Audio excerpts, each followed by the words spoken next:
ರಾತ್ರಿ ಮಲಗೋಕೆ ಮುಂಚೆ ಅಡುಗೆ ಮನೆಯಲ್ಲಿರೋ ನಮ್ಮದು ಎಂಜಲ್ ಪಾತ್ರೆ ಆಗಲಿ ಅಡುಗೆ ಮನೆ ಅಡುಗೆ ಮಾಡಿರೋದನ್ನೆಲ್ಲ ಕ್ಲೀನ್ ಮಾಡಿ ಮಲಗಿದ್ರೆ ದೇವತೆಗಳು ಬಂದು ರಾತ್ರಿ ನಮ್ಮ ಅಡುಗೆ ಮನೇಲಿ ಊಟ ಮಾಡೋಗ್ತಾರೆ ಅಂತ ಅವಾಗೆಲ್ಲ ಅಜ್ಜಿ ಕತೆ ಹೇಳೋರು ನೆನಪಿದೆಯಾ? ಹಲೋ ನಮಸ್ಕಾರ, welcome to Madhu Dimple vlogs. ಅಜ್ಜಿ ಹೇಳ್ತಾ ಇದ್ದಿದ್ದು ನಿಜ.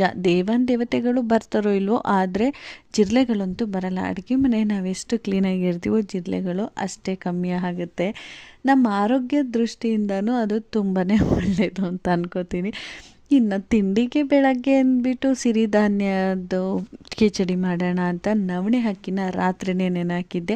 ಸಿರಿಧಾನ್ಯ ನಮ್ಮ ದೇಹಕ್ಕೆ ಎಷ್ಟು ಒಳ್ಳೆಯದು ಅಂತ ಅಂದ್ಬಿಟ್ಟು ಪ್ರತಿಯೊಂದು ವೀಡಿಯೋಸ್ಗಳಲ್ಲೂ ಎಲ್ಲರೂ ಹೇಳ್ತಾನೆ ಇರ್ತಾರೆ.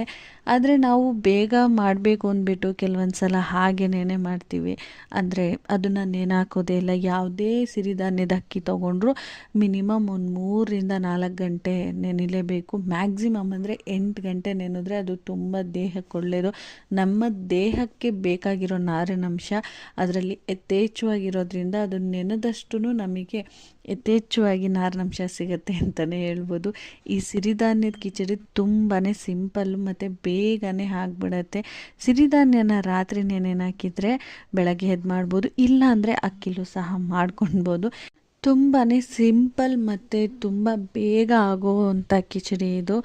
1 ಲೋಟ ಅಕ್ಕಿಗೆ 1 ಲೋಟ ಹೆಸರು ಬೇಳೆ ಹಾಕಿ ಅದಕ್ಕೆ ಈರುಳ್ಳಿ, ಟೊಮೊಟೊ, ಶುಂಠಿ, ಬೆಳ್ಳುಳ್ಳಿ ಪೇಸ್ಟು, ಖಾರದ ಪುಡಿ, ಸಾಂಬಾರು ಪುಡಿ ಹಾಕಿದ್ರೆ ಈ ಕಿಚಡಿ ರೆಡಿ ಆಗಿಬಿಡುತ್ತೆ.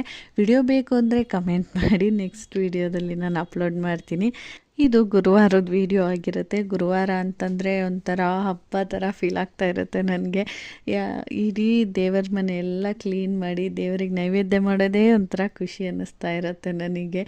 ಗುರುವಾರ ಆಗಿರೋದ್ರಿಂದ ಏನಾದ್ರು ಒಂದು ನೈವೇದ್ಯ ಮಾಡಲೇಬೇಕು. ಅದರಲ್ಲಿ ಗುರುವಾರದೊತ್ತು ಕಾಬೂಲ್ ಕಡಲೆಕಾಳು ಅಥವಾ ಕಪ್ಪು ಕಡಲೆಕಾಳಲ್ಲಿ ನೈವೇದ್ಯ ಮಾಡಿದ್ರೆ ಗುರುಗಳಿಗೆ, ರಾಯರಿಗೆ ಅಥವಾ ಬಾಬನಿಗೆ, ದತ್ತಾತ್ರೇಯರವ್ರಿಗೆ ತುಂಬ ಇಷ್ಟ ಆಗುತ್ತೆ ಅಂತಾರೆ. ಅಥವಾ ಆದರೂ ಹಾರನಾರು ಮಾಡ್ಬೋದು. ನಮ್ಮ ನಂಬಿಕೆನೇ ನಮ್ಮ ಖುಷಿ. ಅಂದರೆ ಕೆಲವರು ಹೇಳ್ತಾರೆ ರಾಯರಿದ್ದಾರೆ ಅಂತ. ಖಂಡಿತ ನಮ್ಮದವರಿಗೆ ರಾಯರಿದ್ದಾರೆ.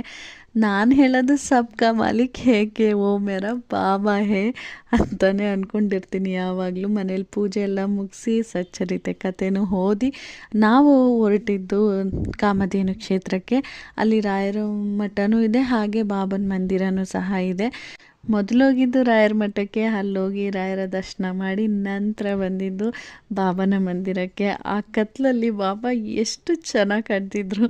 ವಿಡಿಯೋ ಇಷ್ಟ ಆದರೆ ಒಂದು ಲೈಕ್ ಮಾಡಿ, ಫಾಲೋ ಮಾಡೋದನ್ನ ಮರಿಬೇಡಿ. ಸಿಗ್ತೀನಿ ಮುಂದಿನ ವಿಡಿಯೋದಲ್ಲಿ. ಬಾಯ್.